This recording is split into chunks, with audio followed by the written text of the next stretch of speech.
হ্যাঁ, আগে বলো তোমরা কেমন আছো? কদিন যা গরম ফেলেছিল, নিশ্চয়ই তোমাদেরও আমার মতো অবস্থা।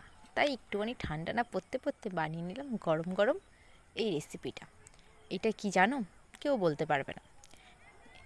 এত গরম পড়েছিল, তার মধ্যে আলুগুলো সব নষ্ট হয়ে যাচ্ছিল।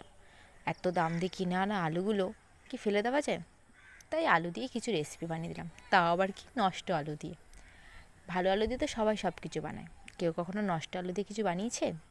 দেখো, আলুটা ফার্স্টে ঘষে নিলাম, তার মধ্যে কিছুটা পেঁয়াজ, সামান্য পরিমাণের যতটা দরকার আর কি, আর তার মধ্যে হালকা একটু লঙ্কা, একটু ঝাল ঝাল না হলে ভাল লাগে না।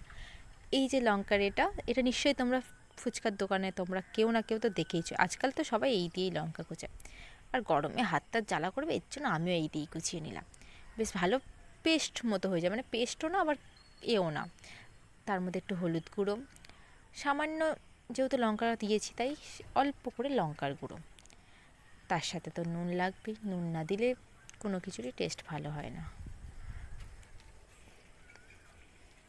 তা বলে ওটা নুন ছিল না কিন্তু, ওটা কিন্তু চালের গুঁড়ো ছিল, যাতে একটুখানি মচমচে হয়, মচমচ করে খাবো মজা করে। একটু ঠান্ডা ঠান্ডা ওয়েদার, ভালোই লাগবে। দিয়ে সব কিছু এর মধ্যে না আমি একটু হালকা গরম মশলা দিয়েছিলাম, যেহেতু ক্যামেরা ধরার কেউ নেই তাই আর দেখাতে পারিনি। সামান্য গরম মশলা দিয়ে ভালো করে, আর কারোর যদি জিরের গুঁড়ো ধনের গুঁড়ো এগুলো থাকে দিয়ে দিতে পারো, টেস্টটা আরও বেশি ভালো হবে।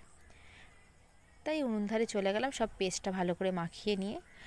মা উনুনে রান্না করছিল, তা বললাম আগে ফার্স্টে আমার এটা ভেজে দাও। তো মা বললো, এতদিন ধরে গরমে তোদের কিছু হচ্ছিল না, এখন যে একটুখানি ঠান্ডা পড়েছে এইটা করে দাও সেটা করে দাও।